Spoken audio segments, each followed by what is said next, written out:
हम सब हमेशा अपने अधिकारों की बात करते हैं, है ना? ये मेरा हक है, वो मेरा अधिकार है। पर क्या कभी हमने सोचा है कि एक नागरिक होने के नाते हमारी कुछ जिम्मेदारियां भी हैं? जी हाँ, हमारे संविधान में अधिकारों के साथ-साथ कुछ कर्तव्य भी हैं। और यकीन मानिए, वो उतने ही जरूरी हैं। तो फिर सवाल यही उठता है, क्या कर्तव्यों के बिना हमारे अधिकार अधूरे हैं? चलिए आज इसी सवाल की तह तक जाते हैं और समझते हैं भारत के मौलिक कर्तव्यों को जरा और गहराई से। अक्सर कहा जाता है, और ये बिल्कुल सच है, कि अधिकार और कर्तव्य एक ही सिक्के के दो पहलू हैं। जरा सोच कर देखिए, अगर देश में हर कोई सिर्फ अपने अधिकारों की ही मांग करता रहे और अपनी जिम्मेदारियों को भूल जाए, तो क्या होगा? पूरा का पूरा संतुलन ही बिगड़ जाएगा, है ना? कोई भी सफल लोकतंत्र इसी बैलेंस पर तो टिका होता है। तो अब सवाल आता है कि इन कर्तव्यों की जरूरत आखिर पड़ी ही क्यों? देखिए, जब आजादी के बाद हमारा संविधान बना तो उसमें मौलिक अधिकार तो दिए गए, लेकिन नागरिकों के लिए कोई कर्तव्य तय नहीं किए गए थे। पर बहुत जल्द ही ये महसूस होने लगा कि सिर्फ अधिकारों की बात करना कहीं ना कहीं अधूरा है। तो हुआ ये कि 1950 में जब संविधान लागू हुआ तो उसमें सिर्फ फंडामेंटल राइट्स थे, ड्यूटीज नहीं। फिर आया साल 1976, जब 42वें संशोधन के जरिए पहली बार 10 मौलिक कर्तव्य संविधान में जोड़े गए। और कहानी यहीं खत्म नहीं हुई। 2002 में 86वें संशोधन के साथ एक और यानी 11वां कर्तव्य भी इसमें शामिल कर लिया गया। तो इसका मतलब आज की तारीख में भारतीय संविधान में कुल 11 मौलिक कर्तव्य हैं। आप कह सकते हैं कि ये हर भारतीय नागरिक के लिए एक तरह से नैतिक दिशा निर्देश हैं, एक मॉरल कंपस की तरह। तो चलिए अब एक एक करके इन 11 कर्तव्यों पर नजर डालते हैं और समझते हैं कि ये हैं क्या। और हाँ, इन्हें सिर्फ नियम मत समझिए, ये तो एक बेहतर समाज और एक मजबूत देश बनाने के वो सिद्धांत हैं जिन पर हम सबको चलना चाहिए। तो सबसे पहले आते हैं वो 4 कर्तव्य जो सीधे सीधे हमारे देश के प्रति सम्मान और उसकी सुरक्षा से जुड़े हैं। पहला, हमें अपने संविधान, राष्ट्रीय ध्वज और राष्ट्रगान का सम्मान करना है। दूसरा, हमें आज़ादी की लड़ाई के महान आदर्शों को अपने दिल में संजो कर रखना है। तीसरा, भारत की संप्रभुता, एकता और अखंडता, मतलब हमारे देश की आज़ादी और उसके एकजुट रहने की भावना की रक्षा करना। और चौथा, जब भी जरूरत पड़े देश की रक्षा के लिए और सेवा के लिए हमेशा तैयार रहना।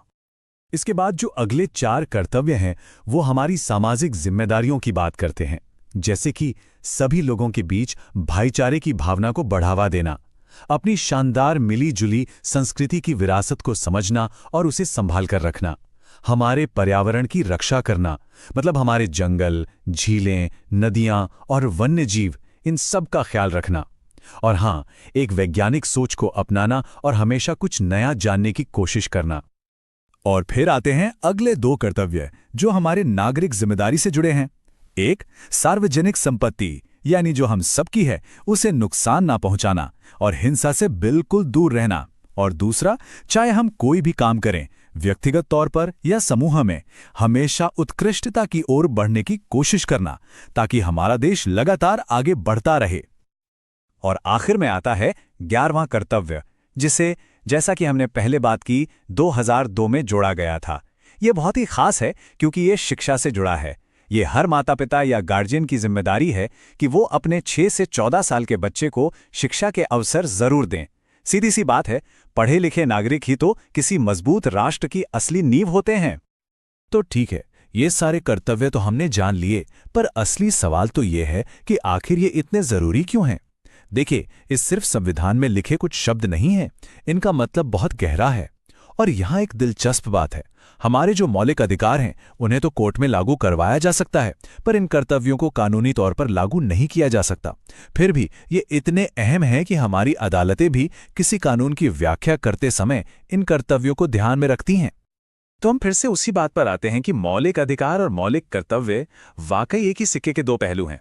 एक मजबूत लोकतंत्र की कल्पना भी नहीं की जा सकती अगर नागरिक सिर्फ अपने अधिकार ही मांगते रहें और अपने कर्तव्यों को भूल जाएं।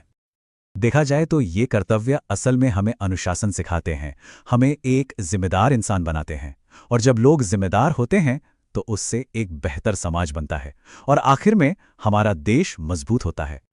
सोचिए, जब देश का हर एक नागरिक अपने कर्तव्यों को समझेगा और उन्हें पूरी ईमानदारी से निभाएगा, तभी तो हमारा देश एक जिम्मेदार राष्ट्र कहलाएगा। और ये जिम्मेदारी किसी एक इंसान की नहीं है, ये हम सब की है। हम सबकी साझा जिम्मेदारी। एक बात हमेशा याद रखनी चाहिए, अधिकार हमें आज़ादी देते हैं तो कर्तव्य हमें महान बनाते हैं, एक जिम्मेदार नागरिक बनाते हैं। अगर हम सब भारतीय इन 11 कर्तव्यों को सच में अपना लें तो सोचिए, भारत दुनिया का सबसे मजबूत और जिम्मेदार देश बन सकता है। तो जाते जाते एक सवाल सबके लिए छोड़ जाते हैं जिस पर हम सबको सोचना चाहिए। इस देश को बनाने में, राष्ट्र निर्माण में हर एक व्यक्ति की अपनी क्या भूमिका है? और शायद इन कर्तव्यों को निभाने में ही इस सवाल का असली जवाब छिपा है।